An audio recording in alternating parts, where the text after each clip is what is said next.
It is an absolute stinker here today, but that's not going to stop me from getting into some B-Boy windmills and some swipes on this new surface. I've got a roll of vinyl from the hardware store, and underneath it, this is some padding, some jigsaw puzzles, some foam, just to make this hard ground a little more forgiving than normal. I have tried to start learning windmills in the past, and the hard ground is a real deterrent. You take a slam, cork your butt, it's over.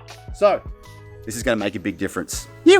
So the real question is, what do you think of a 42-year-old man learning breakdancing?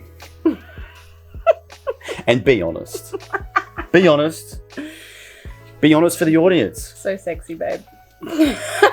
Sexy. I know what you're thinking.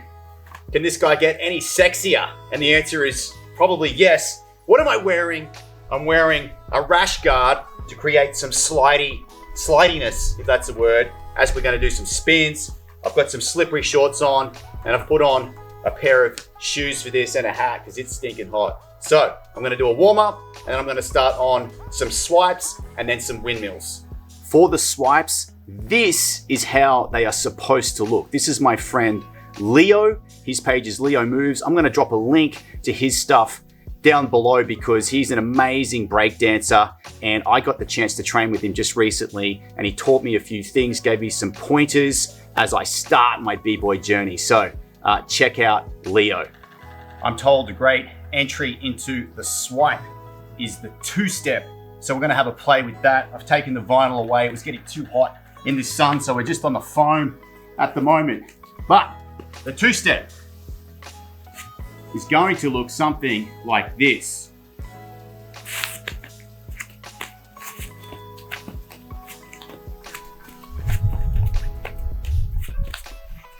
The goal of the two-step is to teach us to rotate our arms one way and send our legs the other way.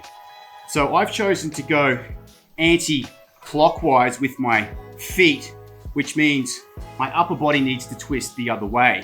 So as I send my foot underneath, my body turns across like so. And then I need to swap legs with a small hop, change hands, like so.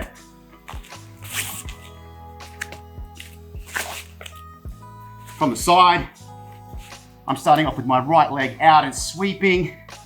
My legs are turning that way, anti-clockwise, and my body's turning the other way.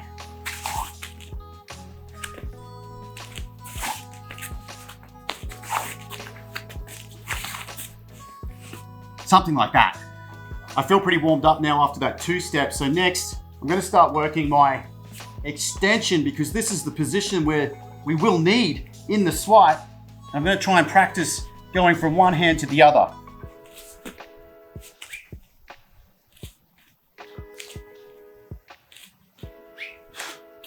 If that is too hard, we can use an elevated surface for the hands, like this.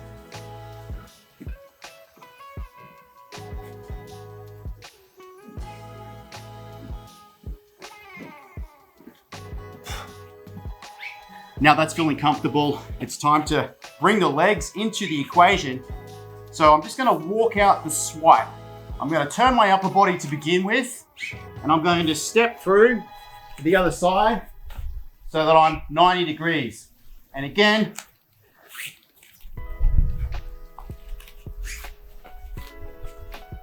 one more, and I'm back to the start. So I've got 4 quadrants. North, south, east, and west as I make my way around this square. Now I know where my hands and feet need to end up. It's time to introduce a little bit more speed and separating the upper body from the lower body. So I'm going to turn one, hop through. Turn one, hop through.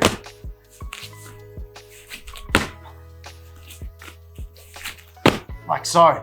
So the challenge of this is keeping those hips elevated because the force of gravity wants them to sink down. So I'm really fighting, trying to bridge up high.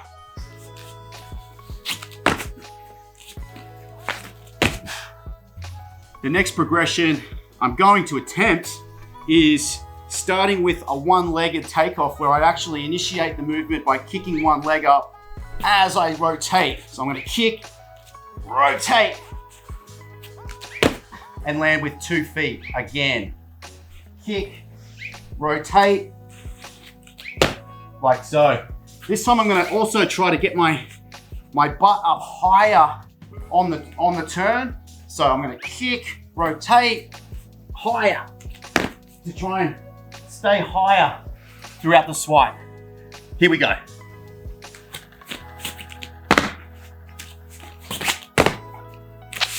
Oi.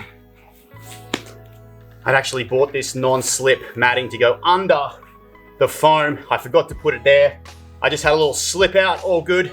No injuries, thankfully, so I'm gonna pop this under the foam to give me some stickiness so it doesn't slide on the tiles.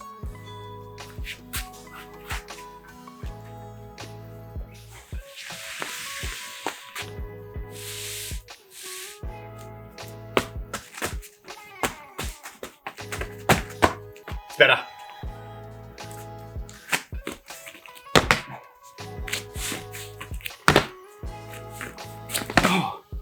Oh. I think just regardless of anything, you're gonna get a good workout in just trying this stuff. It's so hard. So the skill component might be really low at first and you feel like a bit of an idiot.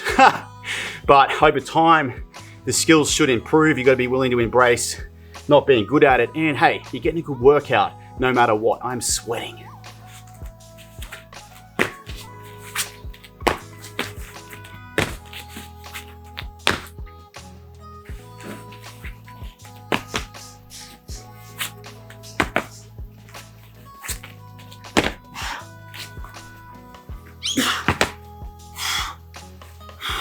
So for me, I think I need to stay with these 2-footed variations for a while to keep building up my own conditioning.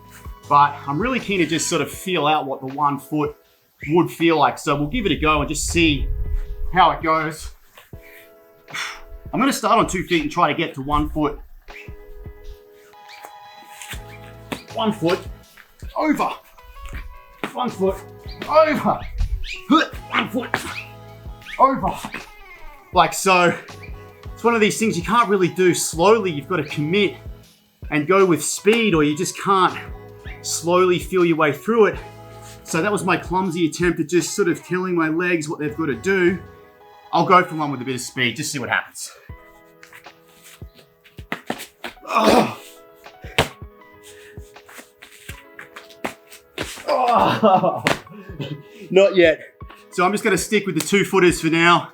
Try to improve that staggered landing and keep developing my conditioning from there. Alrighty, onto the windmills. Let's get a warm up in. So I like to just get into this straddle and warm up the straddle for the windmills. Down the middle, to the sides. Spend a couple of minutes on these sorts of drills, bit of compression that just help for when we're in that spinning position. So it's still early days for me with my windmill, but I really enjoyed this warm-up drill into a backspin from this sort of lunge runners setup, kicking and spinning on my back just to sort of get my back ready for the spin.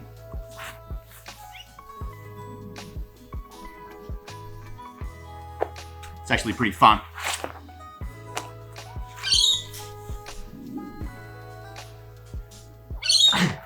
So I'm just trying to teach myself to spin on that curved part of my mid-back.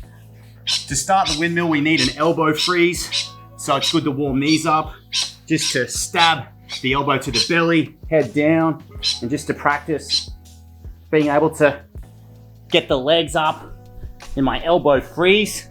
I go counterclockwise, so I use my left elbow for stability. And from there, what will happen is we start to enter the windmill from the elbow freeze. Now we start putting the pieces together, nice and slow. Can wind up a bit with my elbow freeze, head goes down.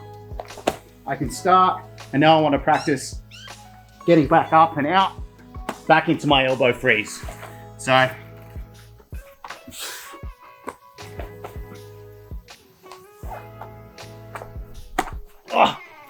like so.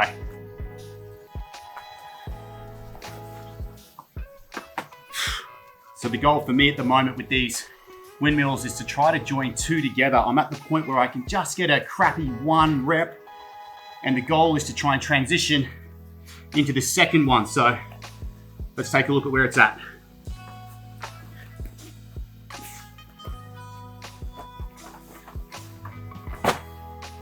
So what I'm really missing is the elevation of the hips to get a bit higher to create more space for my second and third repetition. So I'm going to try and really pump the legs up higher.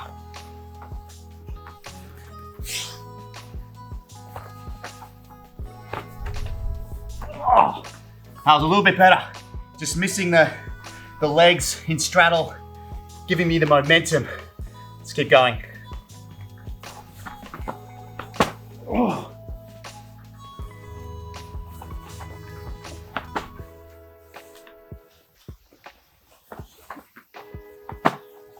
Oh.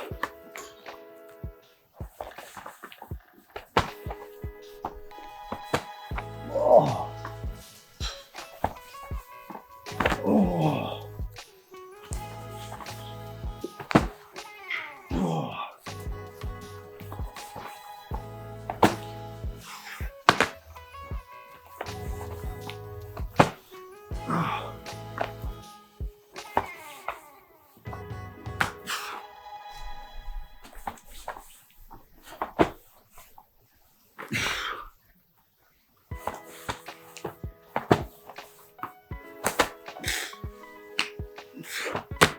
I tell you what, these pads have saved me a couple of times here, paid for themselves, because the landings can be heavy. Last set of the day, let's see how we go.